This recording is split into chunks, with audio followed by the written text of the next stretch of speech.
আমার প্রিয় শিক্ষার্থীবৃন্দ, আমি আজ তোমাদের সাথে আলোচনা করব মাটির উর্বরতা এবং উৎপাদন ক্ষমতা কাকে বলে এবং কিভাবে মাটির উর্বরতা এবং উৎপাদন ক্ষমতা বৃদ্ধি করা যায়।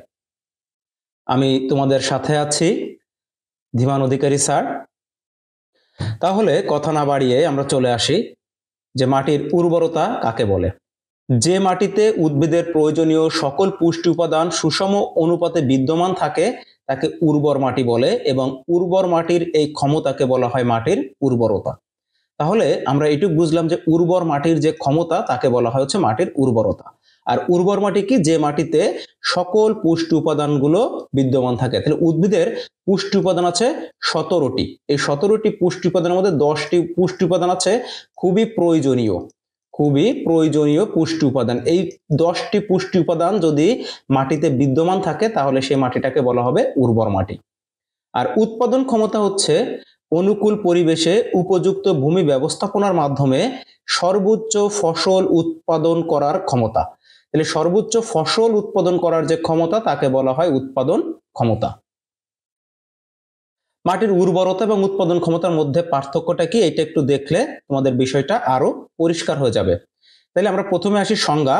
তাহলে যে মাটিতে যে উদ্ভিদের অত্যাবশ্যকীয় পুষ্টি উপাদান সরবরাহ করার ক্ষমতা থাকে সেই মাটিটাকে বলা হয় উর্বর মাটি। আর উৎপাদন ক্ষমতা হচ্ছে কোনো জমি থেকে সর্বোত্তম ফসল উৎপাদন করার ক্ষমতা। 2 নম্বর পয়েন্টে আছে মাটির পুষ্টির পরিমাণকে বোঝায়। পুষ্টির পরিমাণকে বোঝায় হচ্ছে মাটির উর্বরতা এবং ফসল উৎপাদনের পরিমাণকে বোঝায় হচ্ছে উৎপাদন ক্ষমতা। তাহলে একটি হচ্ছে পুষ্টির পরিমাণ এবং অন্যটি হচ্ছে ফসল উৎপাদনের পরিমাণ। 3 নম্বর আছে উর্বরতা উৎপাদন ক্ষমতার উপর নির্ভরশীল নয়। তার মানে এই যে উর্বরতাটা হচ্ছে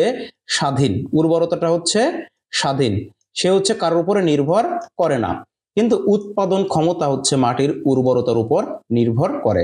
তাহলে মনে রাখবা যে মাটির উর্বরতা হচ্ছে কারোর উপরে নির্ভর করে না, কিন্তু মাটির উৎপাদন ক্ষমতাটা হচ্ছে নির্ভর করে। কিসের উপর নির্ভর করে? মাটির উর্বরতার উপর। পরবর্তী পয়েন্ট আছে উর্বরতা মাটির একটি স্বাভাবিক এবং স্থায়ী গুণ এবং উৎপাদন ক্ষমতা হচ্ছে মাটির একটা অর্জিত গুণ। তার মানে একটা খারাপ মাটিকে তুমি বিভিন্ন ধরনের পুষ্টি উপাদান সরবরাহ করে সেই মাটি থেকে সর্বোচ্চ পরিমাণ ফসল উৎপাদন করতে পারো।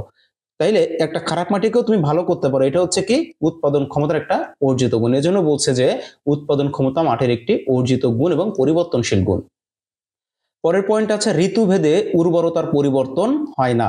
ঋতুভেদে বলতে বর্ষাকালেও মাটিতে যে পুষ্টি উপাদানগুলো থাকে আমার শীতকালে গরমকালেও মাটিতে সেই একই পুষ্টি উপাদানগুলো থাকে। তাহলে ঋতুভেদে উর্বরতার কোনো পরিবর্তন হয় না, কিন্তু ঋতুভেদে উৎপাদন ক্ষমতার পরিবর্তন হয়। তার কারণ হচ্ছে বর্ষাকালে একরকম ফসল উৎপাদন করতে হয়, শীতকালে একরকম ফসল উৎপাদন করতে হয়। তাহলে এক এক ঋতুতে এক এক ফসল উৎপাদনের পরিমাণ কিন্তু আলাদা আলাদা।